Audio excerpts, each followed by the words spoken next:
How about Miss Risa Hontiveros? Ano pangalan? Hontiveros? Ano pangalan? Hontiveros. Hontiveros. So, sino ba siya? Of course, tingnan natin yung PhilHealth. Anong nangyari? Di ba naging PhilHealth official siya nung, I don't know anong administration yon. Hontiveros. Oh, yun. Actually, kanina nag-usap kami kanina, mga almost 1 hour kami nag-usap ni Pastor Kibuloy na, yun nga, magsalamin muna siya. Kasi, hindi natin walang bahid na korupsyon si Pastor Kibuloy. How about Miss Risa Hontiveros? Ano pangalan? Hontiveros? Ano pangalan? Hontiveros. Hontiveros. So, sino ba siya? Of course, tingnan natin yung PhilHealth. Anong nangyari? Di ba naging PhilHealth official siya nung, I don't know anong administration yon. So, and second, hindi niya pwede sabihin na, sabi kasi niya na mahiya naman si Pastor. Sabi niya, sabi ko, bakit? Wala bang karapatan si Pastor na tumakbo? He's very qualified to run as Senator of the Republic of the Philippines. Basahin po natin ang saligang batas. Age qualification, may qualification si Pastor Kibuloy. Age, natural-born Filipino citizen, botante sa Pilipinas, residente sa Pilipinas, and hindi na-convict si Pastor Kibuloy of a final judgment. Kung may mga kaso man, Pastor Kibuloy is presumed innocent. Hindi tayo ang nagsasabi nun. Ang saligang batas ng Republika ng Pilipinas ang nagsasabi that any accused is presumed innocent until the otherwise is proven. Ang tanong, is the otherwise proven? Not yet. Wala pa yan. In fact, we are very optimistic. We are very optimistic na ma-acquit si Pastor Kibuloy. But why? That's why tumakbo si Pastor Kibuloy. Bakit siya tumakbo? He's very optimistic na in few months or ilang buwan na lang, pakilabas siya. He's very optimistic because he wants to serve the Republic of the Philippines as a senator. God-centered platform, Filipino-centered platform, Philippine-centered platform na isang senador na madaling lapitan at willing makinig sa ordinaryong mga Pilipino. Nandiyan yan kay Pastor Kibuloy. That's why he's running. Tumakbo siyang senador. Senador, pagka magkamali tayo, tumakbo siyang senador. Bakit? Because he's willing to serve the Republic of the Philippines. And, paano siya mag-serve kung nakakulong siya? Hindi! Optimistic, makalabas siya. That's why, tatakbo siyang senador sa Republika ng Pilipinas. Mark, meron na naman siyang bagong anggulo. Inaay niya na i-invite sa pastor at yung mga co-defendants sa Senate probe. Marami po ang mga nag-file ang COC for Senator for 2025 midterm elections na nagsasabi na kung sila po'y maupo ng senador sa susunod na taon, ang kanila na pong itatayo is yung pagpalag doon sa mga labis na pagpapaimbestiga sa Senate na hindi naman raw pasok sa in-aid of legislation. Minsan, weaponize yung mga komite sa Senado, kagaya po nito na nangyayari kay Hontiveros. That's why, kailangan if you're a senator, kung pipili man tayo ng senador this coming election, kailangan alam niya dapat ang kanyang minapasukang trabaho. Ano ba ang trabaho ng isang senador? Ang trabaho ng isang senador, he is the representative of the people of the Republic of the Philippines. Bahay yan ng taong bayan ang Senado. Pag-usapan doon ang paggawa ng batas and yung mga senador, sila ang representative ng taong bayan. So it means, if you are the representative ng taong bayan, kailangan willing kang makinig sa taong bayan, willing kang makiusap sa taong bayan, and you should be the voice sa mga aggrieved person, you should be the voice sa mga victim, you should be the voice yung mga walang boses. Yun ang trabaho ng isang senador. Gagawa ng batas? Yes, right naman ang senador na to conduct investigation, but only in aid of legislation, not in aid of election, not in aid of prosecution, but only in aid of legislation. And if you exercise that legislative inquiry, kailangan respetuhin po natin ang karapatan ng mga resource person. Hindi accused, ha? Hindi accused. Kailangan resource person, ibig sabihin, bisita. Respetuhin po natin ang karapatan ng mga bisita. Resource person. Hindi accused. Pag accused yan, doon sa korte yan. So doon tayo sa korte mag-usap pag if you treat that person as an accused.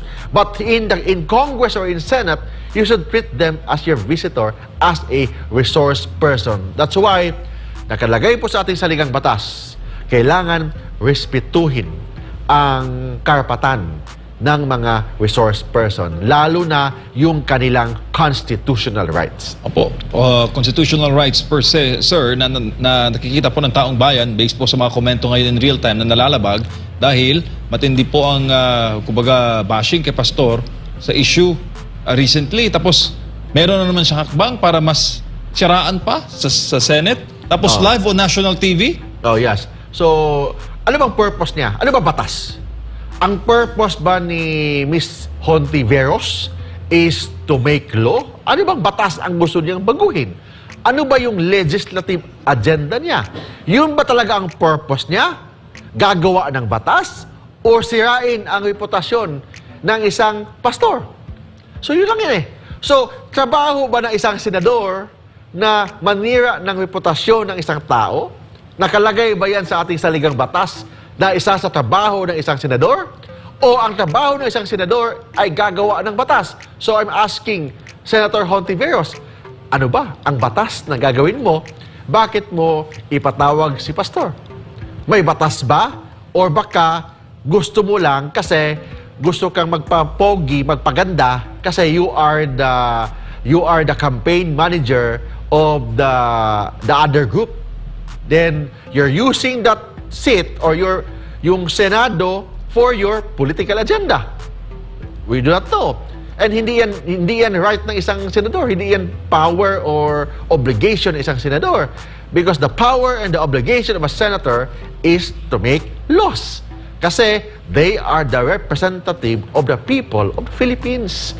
So that's very basic in Constitutional Law 101. Kung pumasok tayo sa law school, basic 101 in law school, yung tinatawag na constitutional power ng isang senado, ng isang senador. And the constitutional power of a senator is to make laws. Hindi gawing showbiz or maging clown yung mga tao doon na ipatawag tapos ang purpose lang pala sirain ang reputasyon, ang pangalan ng mga tao na in the very first place dapat ang court ang may right noon or may duty noon, hindi ang Senado. Oo, lalo pat may mga ongoing na proseso sa korte.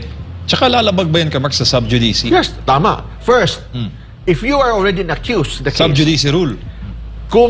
kung ipatawag ka ng isang senador tapos magtanong about mga cases na pending sa court, violation yan ng sub judice rule.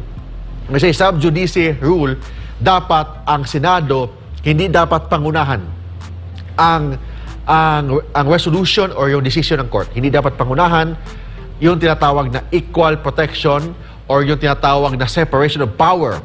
Dapat ang legislative power, respetuhin po nila ang judicial power. Yun ang court. So, sub-judice rule, hindi dapat sila pwede mag-influensya or dapat pangunahan ang korte. Second, may tinatawag tayong right against self-incrimination. When say right against self-incrimination, kasi MJ, iba yun sa right against self-incrimination in a civil case. I-compare that to a criminal case. Yung civil case, you can invoke right against self-incrimination from the moment that an incriminating question is asked. It means pag tanungin ka, maka-incriminate sa'yo yung tanong mo, pwede mo i-invoke ang right against self-incrimination from the moment that you are asked. But in a criminal case, from the moment that you are called, hindi ka pa tinanong. From the moment na pinatawag ka, pwede ka na mag-invoke ng right against self-incrimination. In this case, Pastor Kibuloy, there's a criminal case. Kung magsalita siya sa Senado, will it violate against self-incrimination? Yes. Kung ipatawag siya sa Senado, will it violate right against self-incrimination? Yes. Bakit? May pending na kaso eh. May pending na kaso sa court. So it means it will violate right against self-incrimination. That is one of the protection ng isang akusado sa korte. And protection niya sa ating saligang batas, right against self-incrimination. From the moment that you are asked, from the moment that you are invited in a criminal case, violation yan ng right against self-incrimination. And take note, MJ and Mar, there's already a pending case. So from the moment that Pastor Quiboloy is invited or will be invited by the Senate, lalo na pag ang topic is about yung kaso niya, right against self-incrimination. So dapat hindi yan dapat gawin ni Senator Hontiveros, with all due respect. Kuya Mark, para sa mga nanonood ngayon at nagkaka-interest na sa usaping batas at politika kasi magkaugnay ang paksang Yes, yan. Gaano ito nangyayari ngayon sa kaso ni Hontiveros? Nagsisilbing hindi magandang halimbawa, lalo na po sa mga nag-aaral ng law. Yes, kasi may limitation kasi ang power ng mga congressman or mga senador. Nakalagay po yan sa ating saligang batas. Ano ba talaga ang power ng isang congressman? Yes, ang mga congressman and senator, they have contempt power. Although yung contempt power, hindi yan nakalagay sa ating saligang batas. It is only an implied power of Congress. Wala nakalagay, if you read the Constitution, wala nakalagay sa Constitution na ang congressman or senador may contempt power. Implied power lang yan ng ating saligang batas sa mga congressman or mga senador. Implied power. But there is also an express power. And what is that express power? My express power is to conduct investigation. But may limitation. What are the express limitation? First, you should respect. You should respect the constitutional right of the resource person. Second, you can only conduct investigation in aid of legislation. It means yung mga limitation na sinasabi ko, MJ and Mar, ito yung express limitation. Ano ang mag-prevail? Ang express limitation ng mga congressman, mga senador, or the implied power ng mga senador? The express limitation will prevail because nakasaad po yan sa ating saligang batas. Yung contempt power ng mga senador o mga congressman, wala yan sa ating saligang batas. It is only an implied constitutional power. Tsaka parang may decision yan, di ba? Ang Supreme Court. There's already a decision of Recently lang, bago lang. may mga decision, mga limitations na hindi pwedeng mag-abuso ang mga senador, ang mga congressman, hindi pwedeng mag-abuso. And sabi ko nga, yes, palagi nilang sinasabi, I'll cite you in contempt. Lalo na natandaan ko yung mga pagbumukha ng mga congressman nung na-trauma talaga ako yung mga pagbumukha nila. Kita ko na sa picture o sa TV yung mukha nila, para ako i-off ko ng TV. Nagagalit. Natrauma ko sa pagbumukha nila. I cite, I will cite you in contempt. Contempt power. Contempt creator sila. Kuya Mark. I cite you in contempt. Yung mga contempt. Yung mga cite in contempt na yan, yung mga contempt power ng mga congressman at mga senador, if you read the Constitution, wala iyan sa ating saligang batas.